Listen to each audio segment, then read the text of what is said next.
vou falar agora da segunda leitura. Se depois hoje ainda tiver tempo, eu falo com vocês da primeira leitura.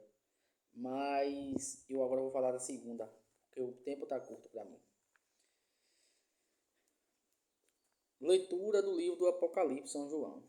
A vós, graça e paz da parte de Jesus Cristo. A testemunha fiel, o primeiro a ressuscitar entre os mortos, o soberano dos reis da terra, a Jesus, que nos ama, que por seu sangue nos libertou dos nossos pecados, e que faz de nós um reino sacerdotes para seu Deus e Pai. A Ele glória e poder em eternidade. Amém. Então aqui a segunda leitura, ela vem nos falar sobre o quê?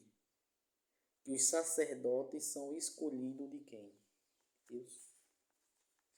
Os sacerdotes são escolhidos de Jesus. Então, a gente diz assim, ele escolheu ser sacerdote, ele escolheu ser padre. Não.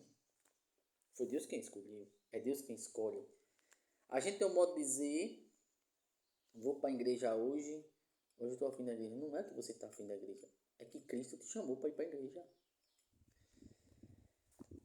A gente tem que entender que não é nós que procuramos Jesus. É Jesus que vem ao nosso encontro. E o tempo todo a gente às vezes se afasta de Cristo. Jesus está vindo ao nosso encontro. Só que a gente vai se afastando dele. Por quê? Por causa do pecado. Cada vez que a gente pega no pecado mortal, a gente vai se afastando de Jesus. Jesus está nos aproximando, mas a gente está se afastando. Jesus está aqui. E você é essa pessoa. Então você vai se afastando, vai se afastando, vai se afastando. Cada pecado mortal vai se afastando. Então, quando a gente se confessa, a gente se encontra com Ele. Estado de graça. Por isso que estado de graça, você pedir tudo o que for que você pedir, se você também se esforçar, né? Para estar vivendo estado de graça. O que você pedir, você vai receber. Porque você está em comunhão com Jesus. Então, não é nós e nunca vai ser nós que vamos ao encontro de Deus, mas é Deus que vai ao nosso encontro. Eu estou aqui, pregando para você. Aqui não fui eu que escolhi estar aqui pregando para você, não fui eu. Foi o próprio Deus, o próprio Jesus, que me escolheu para pregar para vocês. Apesar que eu não sei ler direito, apesar que eu não sei falar direito, apesar que eu não sou estudioso, apesar que eu não sei escrever direito, apesar que eu não sou gente importante, mas ele escolheu. O que eu tenho que fazer? Obedecer. Mas as pessoas vão chiar de você porque você não sabe ler, porque você não sabe escrever, porque você não sabe falar. Não tem nada não. Não tem nada. Não foi assim que eles fizeram com os profetas e com Jesus? Porque eu não posso, eu sou mais bonito do que eles? Não. Não sou mais bonito do que eles. Então eu tenho que ir. Mas você não sabe se vestir direito, você não sabe se comportar direito. Mas ele me escolheu. Então é ele que vai me capacitar tudo. Não é eu. Eu digo uma coisa para vocês. Ninguém me ensinou nada dessas coisas. É o próprio Espírito que me ensina. Eu agora estou sabendo mais ler do que muito melhor do que antigamente, que eu não sabia ler direito. Então é Ele que está me capacitando dia a dia. Gente, Jesus não escolhe os capacitados. Engano seu. Jesus escolhe a pessoa lá do fundo do poço. E vai capacitar se essa pessoa ser um padre, um bispo, um papa, um ministro, um catequista. Mas ele busca as pessoas lá no fundo do poço, na lama. Às vezes muita gente, quando eu falei assim, eu vou ser isso e isso na igreja, as primeiras pessoas a dizer que eu não tinha capacidade não foi ninguém. Sabe quem foi? A minha família. Você não tem capacidade disso. Você não tem capacidade daquilo. Tu não sabe fazer isso, tu não sabe fazer aquilo. Você sabe o que foi que eu fiz? para não bater de frente. É verdade. Pronto. Continuei minha vida de fé. Hoje estão vendo quem eu sou. As pessoas que me falou que eu tenho capacidade, o patamar que eu estou hoje.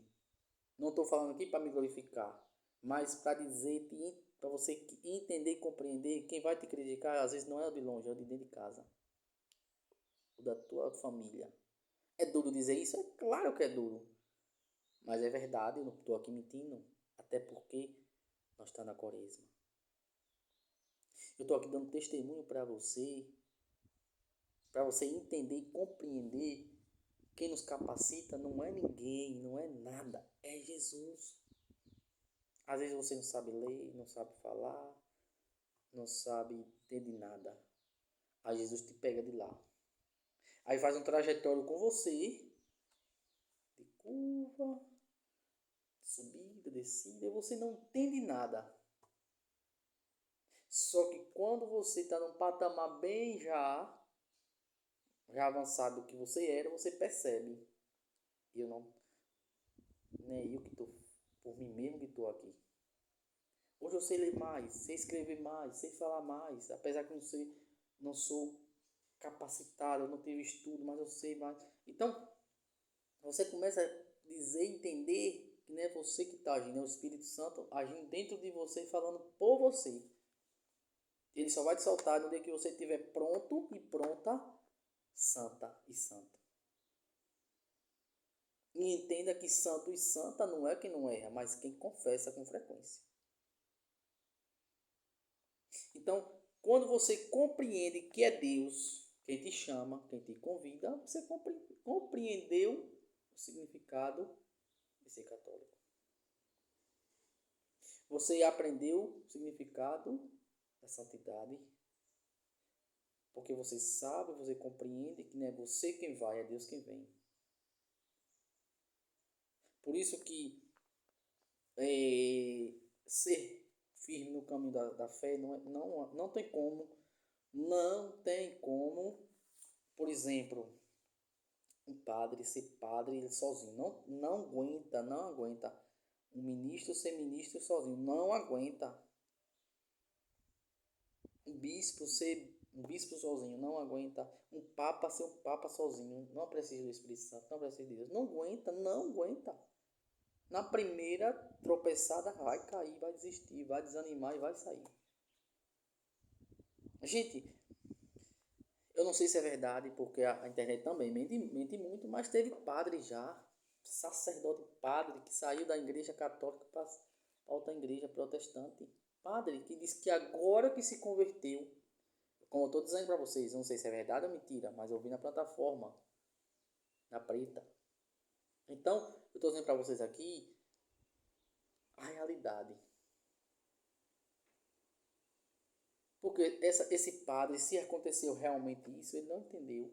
Não teve encontro pessoal com Cristo. Por quê? Porque não é lá que muda aqui, é aqui que muda lá. Gente, a gente tem que entender, compreender que sem o Espírito a gente não é nada. Aqui eu podia falar assim, eu sou isso, sou aquilo. Eu podia falar isso. Mas eu seria um tolo se eu falasse isso. Por quê? Porque é Deus que fala por mim, o Espírito Santo. Aí quando eu começar a falar por mim, dizendo que é eu, o Espírito Santo vai se afastar de mim. Vai deixar eu sozinho. Então vai chegar um tempo, vai chegar uma hora que eu não vou aguentar. Porque eu não vou ter sabedoria o tempo todo. Então o orgulho vai tomar conta de mim. Por isso que eu falo para vocês, é o Espírito, é o Espírito, é o Espírito Santo. Mas você é Espírito. É o Espírito Santo, meu filho. É o Espírito Santo, minha filha. Mesmo se você acredite ou não, o que eu estou falando aqui, eu falo do Espírito Santo por causa da dentro de mim, falando por mim. Não é eu querendo me achar. Não adianta eu querer me achar aqui que não sou nada, não sou ninguém. Sem o Espírito Santo. Então, é Deus que vai ao nosso encontro. É Jesus que vai ao nosso encontro, não é a gente. Não é a gente. Temos que ter cuidado, cautela sobre isso. Porque não é fácil ser cristão. A gente é enganado muitas das vezes em que a gente é nós. Não tem nós. É o Espírito Santo e acabou a história. Não tem nós, é o Espírito Santo que está dentro da gente.